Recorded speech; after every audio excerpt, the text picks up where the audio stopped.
पिछले 1 डेढ़ सालों से इंडिया और चाइना की जो बॉर्डर पर टेंशन्स चल रही है उसके बारे में आपने न्यूज़ जरूर सुनी होगी।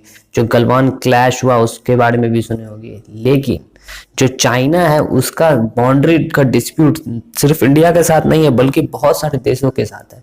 तो बहुत सारे एक्सपर्ट आज ये कह रहे हैं कि हो सकता है कि चाइना अपने पुराने प्रोपेगेंडा, जो उनका पुराना एम्बिशन है 5 फिंगर पॉलिसी के रूप में, उसको फिर से रिवाइव कर रहा है। तो ये जानना बहुत इंपॉर्टेंट हो गया है कि आखिर ये 5 फिंगर पॉलिसी है क्या और आज ये इंपॉर्टेंट क्यों हो गई है चाइना के लिए। तो चलिए शुरू करते हैं आज का वीडियो। 1 अक्टूबर 1949 को कम्युनिस्ट चाइना का जन्म होता है और इसे पीपुल्स रिपब्लिक ऑफ चाइना कहा जाता है, जिसके पहले सुप्रीम लीडर थे माओ जेडोंग। माओ जेडोंग ने ही 5 फिंगर पॉलिसी का इन्वेंशन एक तरह से बोल सकते हैं किया। उनका मानना था कि जो तिब्बत है वो हाथ की हथेली है, जबकि जो उसके 5 उंगली हैं वो है लद्दाख, नेपाल, सिक्किम, भूटान और अरुणाचल प्रदेश। हालांकि चाइना ने ऑफिशियली कभी भी 5 फिंगर पॉलिसी को अपना स्टेट पॉलिसी नहीं माना, लेकिन अनऑफिशियली माओ जेडोंग ने अपने भाषणों में और जो 1950s और 60s में जो प्रोपेगेंडा मटेरियल थे, जैसे उनके सरकारी पेपर्स या फिर स्कूल के जो सिलेबस थे उनमें इसे ऐड किया गया। ये एक तरह का प्रोपेगेंडा इसलिए मैं कह रहा हूं क्योंकि ये तिब्बत के लोगों को ये दिखाने की कोशिश थी कि ये 5 उंगलियां तिब्बत से जुड़ी हुई है और ये जो हिमालयन किंगडम है 5, ये आज नहीं तो कल चाइना का पार्ट बन ही जाएंगे। इसीलिए तिब्बत को चाइना का विरोध नहीं करना चाहिए। दरअसल जो माओ जेडोंग थे वो 5 फिंगर पॉलिसी की जो लेजिटिमेसी थे वो हिस्ट्री से गेन करना चाहते थे, क्योंकि हिस्टोरिकली चाइना लगभग 700-800 सालों से एक ही डायनेस्टी के अथॉरिटी से हमेशा रूल होता है। आप देख सकते हैं ये है मिंग डायनेस्टी, जिसकी शुरुआत होती है 1368 से। हालांकि मिंग डायनेस्टी का जो टोटल एरिया था वो बस ये ही है, लेकिन जो इसके आसपास के राज्य थे वो इसे सुजरेटी, इसकी जो आधिपत्य थे उसको मान चुके थे और इन्हें ट्रिब्यूट पे किया करते थे, इन्हें टैक्स दिया करते थे। और अगर कोई टैक्स ना देता था तो मिंग डायनेस्टी अपनी सेना को भेज कर युद्ध लड़के उनसे ट्रिब्यूट हासिल कर लेती थी। युद्ध के समय में ये सारे राज्य मिंग डायनेस्टी के हेल्प करते थे। इसीलिए जो मिंग डायनेस्टी था वो इस एरिया का सबसे पावरफुल किंगडम था। इसके बाद 13th सेंचुरी में आता है चिंग डायनेस्टी। ये चिंग डायनेस्टी मिंग डायनेस्टी से भी ज्यादा पावरफुल है और इसका एरिया उससे भी ज्यादा बड़ा हो गया। आप देख सकते हैं ये जो पीला वाला रीजन है, जबकि जो इसके आसपास के राज्य थे वो तो इसे ट्रिब्यूट पे करते ही करते थे, उनका आधिपत्य स्वीकार किया है।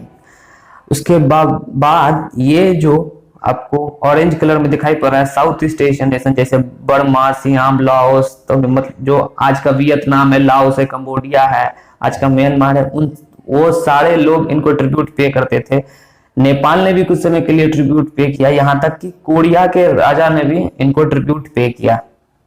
लेकिन ट्रिब्यूट पे करने का मतलब ये नहीं है कुछ समय के लिए कि उनका शासन इन सारे राज्यों पे हो गया था, जो कि बात माओ जेडोंग कर रहे थे। तो स्टार्ट करते हैं एक एक फिंगर के। आप देख सकते हैं कि सबसे पहला फिंगर है लद्दाख। लद्दाख की जो असली कहानी शुरू होती है वो असलियत में 1950 से शुरू होती है। 1950 में चाइना ने जो तिब्बत है उसको कब्जा कर लिया था। हालांकि 1959 तक तिब्बत को ऑटोनोमस रीजन की तरह ट्रीट किया गया, लेकिन 1959 में चाइना ने अपनी फुल फ्लेज्ड अथॉरिटी वहां एस्टेब्लिश कर दी और तिब्बत को पूरी तरह से चाइना के कब्जे में ले लिया। और जो दलाई लामा थे वहां के जो रिलीजियस सबसे हाईएस्ट पर्सन, वो भाग के भारत चले आते हैं। और इसी समय भारत सरकार को पता चलता है कि जो लद्दाख है उस इलाके से चाइना ने तिब्बत और जो सिंजियांग उसका प्रोविंस है जहां के आज बीगर मुसलमान रहते थे, उनको जोड़ने के लिए एक लिंक रोड बनाया है जो कि लद्दाख से पास होता है।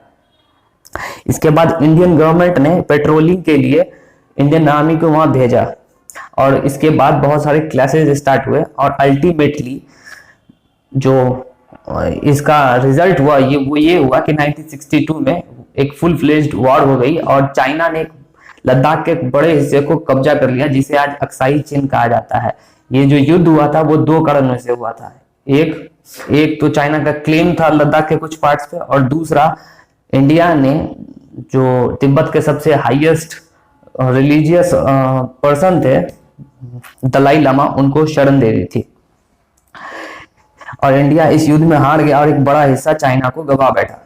अब बात करते हैं फिंगर नंबर 2 की, जो कि है नेपाल। दरअसल 18वीं सेंचुरी में तिब्बत और नेपाल के बीच में युद्ध होता है और जो नेपाल है वो चिंग डायनेस्टी से हेल्प मांगता है तिब्बत के खिलाफ, और उसके बदले चिंग डायनेस्टी को ट्रिब्यूट पे करता है। लेकिन ये ट्रिब्यूट फुल फ्लेज्ड नहीं था, बल्कि कुछ समय के लिए था, क्योंकि 1814 और 1815 में एंग्लो गोरखा वॉर के बाद जो नेपाल था वो ब्रिटिश सुजर्निटी के अंदर आ जाता है। उसने ब्रिटिश की अधिसत्ता को स्वीकार कर लिया और ब्रिटिश कॉलोनी हालांकि वो नहीं बना, लेकिन ब्रिटिशर्स के साथ एक फ्रेंडली रिलेशन को एस्टैब्लिश कर लिया और एक तरह का प्रोटेक्टोरेट स्टेट की तरह वो काम किया। तो पिछले 200 साल से तो एटलीस्ट नेपाल कभी भी चाइना या तिब्बत किसी की अधिसत्ता के अंदर नहीं रहा है, तो फिर चाइना किस तरह से नेपाल को क्लेम कर रहा है, ये मतलब हास्यास्पद है। अब और 1816 में नेपाल ने ब्रिटिश सुजर्निटी को एक्सेप्ट कर लिया। लेकिन आज आप देख सकते हैं कि जो नेपाल है उसमें जो चाइना है उसका रोल काफी बढ़ रहा है, स्पेशली जब केपी शर्मा ओली जब से प्रधानमंत्री बने हैं। पिछले 2 सालों में आपने ये गौर किया होगा कि जो कम्युनिस्ट पार्टी ऑफ नेपाल है वो पूरी तरह से कम्युनिस्ट पार्टी ऑफ चाइना के अंडर काम कर रही है, और इंडिया के साथ रिलेशन है वो भी इसीलिए खराब हो रहे हैं क्योंकि जो इस नेपाल की इंटरनल पॉलिटिक्स है उसमें चाइना का इंटरवेंशन बढ़ता जा रहा है। अब बात करते हैं तीसरे फिंगर की, जो कि है सिक्किम। देखिए, सिक्किम ना तो कभी तिब्बत का पार्ट रहा है, ना ही कभी चाइना का पार्ट रहा है। कुछ समय के लिए सिक्किम की मेजोरिटी जो कम्युनिटी है वो नेपाली जरूर रही है, और कुछ हिस्सा नेपाल के जो पुराने किंगडम थे उनके पास जरूर रहे, लेकिन ये 100 साल से भी कम रहा है। जो सिक्किम था वो 1950s में भी जब इंडिया आजाद हो चुका था 1947 में, उसके बावजूद भी जो सिक्किम था वो एक इंडिपेंडेंट कंट्री के रूप में था। हालांकि ये इंडिया के प्रोटेक्टोरेट स्टेट की तरह काम कर रहा था, क्योंकि जो फॉरेन रिलेशन थे या फिर युद्ध के समय में जो इनकी रक्षा करने का जो जितना दायित्व था वो इंडियन गवर्नमेंट के हाथ में था, जबकि इन्हें मात्र इंटरनल मुद्दों पे इनको छूट थी कि अपने इंटरनल इश्यूज को खुद रिजॉल्व कर सकते हैं। लेकिन 1975 में ये स्टेटस को भी बदल गया और 1975 में सिक्किम फुल फ्लेज्ड इंडिया का पार्ट बन गया और इंडिया का एक स्टेट बन गया। हालांकि 2003 तक चाइना ने सिक्किम को इंडिया का पार्ट नहीं माना, जब तक अटल बिहारी वाजपेयी का चाइना का दौरा नहीं हुआ। इस दौरे में दोनों देशों ने एक समझौते पर हस्ताक्षर किए। इस समझौते में यह कहा गया कि इंडिया तिब्बत को चाइना का पार्ट मानेगा, जबकि चाइना सिक्किम को इंडिया का पार्ट मानेगा, और ऑफिशियली 2003 में चाइना ने सिक्किम को इंडिया का पार्ट माना। इसके बाद बात करते हैं फिंगर नंबर 4 की है, जो कि है भूटान। दरअसल भूटान का केस काफी स्पेशल है, क्योंकि भूटान बहुत लंबे समय तक तिब्बत का पार्ट रहा है, लेकिन तिब्बत का पार्ट रहने के बावजूद भी 17वीं सेंचुरी के बाद ये एक तरह से इंडिपेंडेंट स्टेट की तरह एग्जिस्टेंस में आया और अपना एक यूनिक कल्चर को डेवलप कर लिया, जो कि बुद्धिस्ट कल्चर के तो कुछ सिमिलर है, उनकी कुछ सिमिलरिटी है, लेकिन जो उसका अपना यूनिक कल्चर है वो भी दिखाई आपको पड़ेगा भूटान में। इस हिस्टोरिकल लेजिटिमेसी को चाइना आज यूज कर रहा है और भूटान के साथ बाउंड्री डिस्प्यूट को खोल रहा है। पहले वो भूटान के साथ 2 जगहों पे बाउंड्री डिस्प्यूट थे, आप देख सकते हैं, लेकिन अब उसने एक तीसरा फ्रंट खोल दिया है यहाँ पे, जो कि टेक्निकली उसके बाउंड्री से कभी टच ही नहीं कर रहा था। और इंडिया आज भी भूटान के जो इंडिया और भूटान के बीच में जो समझौता है उसमें यह कहा गया है कि इंडिया भूटान पर अगर कोई आपदा आती है या फिर बाहर से कोई युद्ध होता है या फिर बाउंड्री रिजॉल्व करने का इशू आता है तो इंडिया के बिना सलाह के भूटान कुछ नहीं कर सकता। यहाँ तक कि भूटान अपने फॉरेन रिलेशन को एस्टेब्लिश करने में भी इंडिया से हेल्प और सलाह मांगता है। और यही नहीं, 2017 में भी इंडिया और चाइना का जो क्लैश था वो डोकलाम में हुआ था। ये डोकलाम भूटान का दरअसल पार्ट है। जो चाइना है वो असलियत में ये डोकलाम प्लेट्यू इसलिए चाहता है क्योंकि ये इंडिया के सिलीगुड़ी चिकन स्नेक के बिल्कुल पास है। तो अगर कल कोई युद्ध वाली स्थिति होती है तो चाइना ये चाहता है कि उसके पास स्ट्रेटेजिक एडवांटेज रहे और वो चाहे तो सिलीगुड़ी चिकन स्नेक को काट सके ताकि जो मेल इन इंडिया है वो नॉर्थ ईस्ट से कट सके और इंडिया पर प्रेशर बनाया जा सके। और अब बात करते हैं आखिरी फिंगर की, जो कि है अरुणाचल प्रदेश। अरुणाचल प्रदेश को पहले नॉर्थ ईस्ट फ्रंटियर एजेंसी कहा जाता था, नेफा।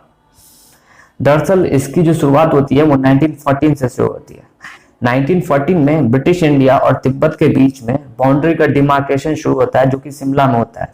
शिमला समझौते के तहत बाउंड्री को फाइनलाइज किया जाता है और जो पहाड़ों के जो सबसे स्ट्रिक्ट पीक होता है उसको बाउंड्री मान लिया जाता है और तिब्बत से समझौता फाइनलाइज कर दिया जाता है। लेकिन चाइना ने आज तक इस समझौते को नहीं माना और इस समझौते के तहत जो बाउंड्री बनाई गई मैकमोहन लाइन उसे भी नहीं माना, क्योंकि चाइना का ऐसा मानना है कि तिब्बत को उस समय यह अधिकार ही नहीं था कि वो किसी दूसरे देश से बाउंड्री का डिमार्केशन करे, उनको ये अथॉरिटी ही नहीं थी। जबकि चाइना का ये भी मानना है कि ब्रिटिश इंडिया ने चाइना से कोई भी कंसेंट नहीं किया और डायरेक्ट तिब्बत से यह समझौता कर लिया। इसीलिए आज तक चाइना इस बात को लेकर लड़ता रहा है कि जो अरुणाचल प्रदेश है वो दरअसल एक अलग स्टेट नहीं बल्कि साउथ तिब्बत है और तिब्बत का ही एक पार्ट है। आई होप कि आपको इस वीडियो के जरिए कुछ नया जानने को मिला होगा। अगर आपको ये वीडियो अच्छा लगा तो लाइक करें, शेयर करें और सब्सक्राइब करें। जय हिंद।